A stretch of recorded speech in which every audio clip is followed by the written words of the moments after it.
After the death of the Master and the destruction of his cathedral, his creations were left to wander aimlessly through the wasteland.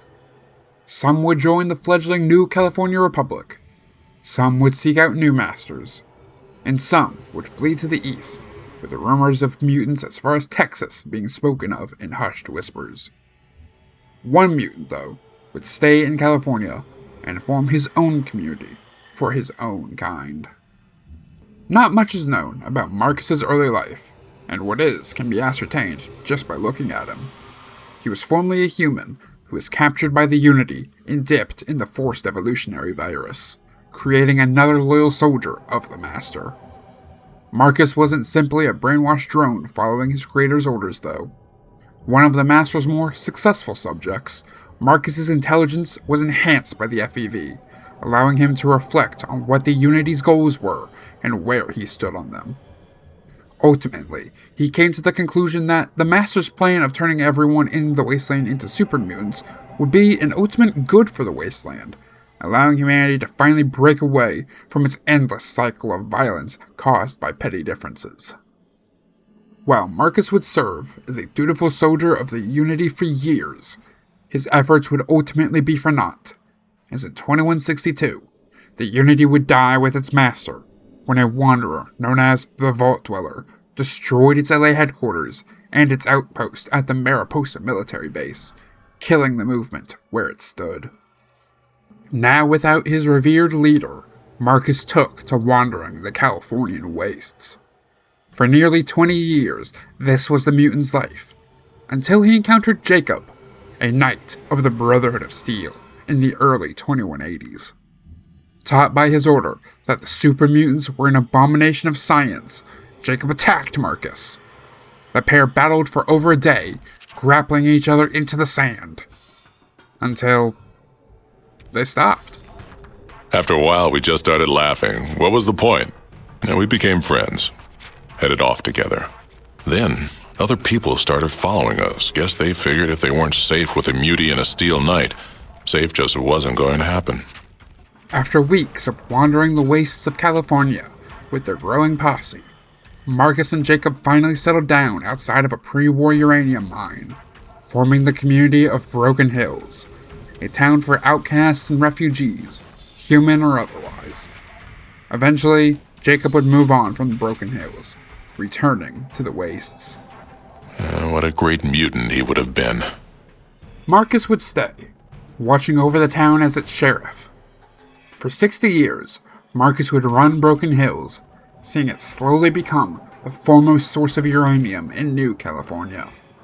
Even Vault City, a notoriously anti-mutant community, would buy from Broken Hills' mines.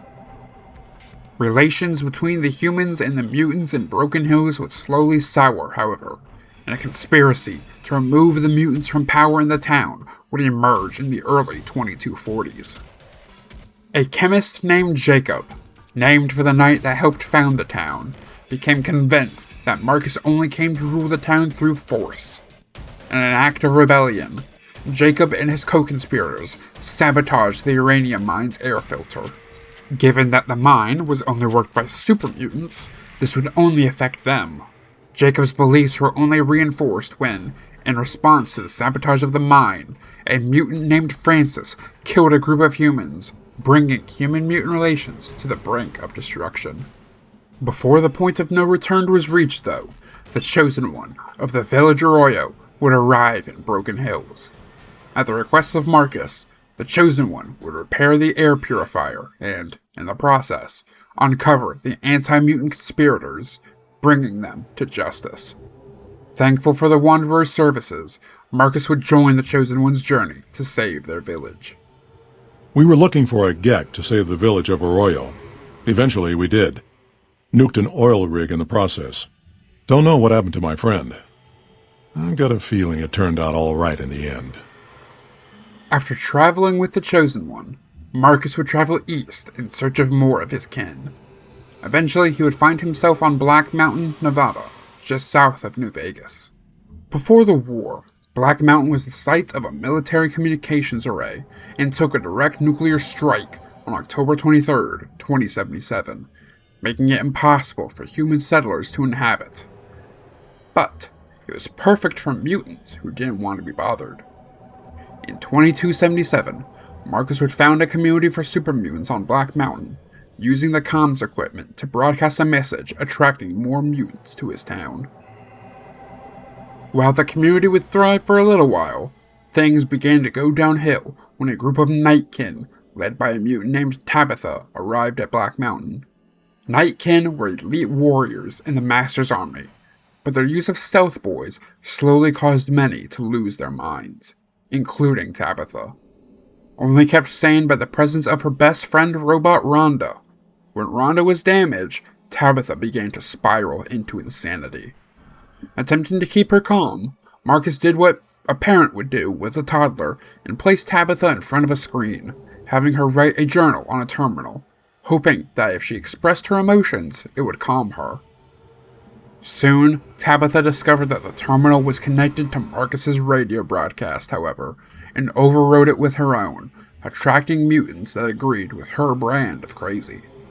Outnumbered, Marcus declared Black Mountain a lost cause in 2279, leading those loyal to him to found a new settlement. Even his attempt to sabotage the radio would be for naught, as a ghoul mechanic soon wandered into Black Mountain, only to be enslaved by Tabitha, forcing him to repair the radio. The only sane mutant left in Black Mountain was a mutant named Neil, left behind to warn incoming travelers of the dangers of Tabitha's state of Utopia. Marcus led his followers west into the mountains, eventually settling in an abandoned ski lodge on Mount Charleston. The community would be named Jacobstown, after Marcus's long-gone friend. A perfect place for bighorners to graze. For 3 years, Jacobstown existed in peace with Marcus as its mayor. By 2281, though, the situation had once again begun to deteriorate. The Nightkin that had followed Marcus west were still suffering from the effects of their stealth boys, and were becoming more paranoid by the minute. One group, led by Davidson, left Jacobstown and traveled south to the Repcon test site. Another Nightkin, Keen, stayed, even as his relationship with Marcus became more antagonistic. Marcus enlisted the help of Dr. Henry, a former Enclave scientist, to attempt to find a cure for the Nightkin's insanity, but no breakthroughs have yet been made. In addition, the local Night Stalker population, after chewing through stealth boys, have gained the ability to turn invisible, allowing them to infiltrate the town's bighorner pens and kill the livestock.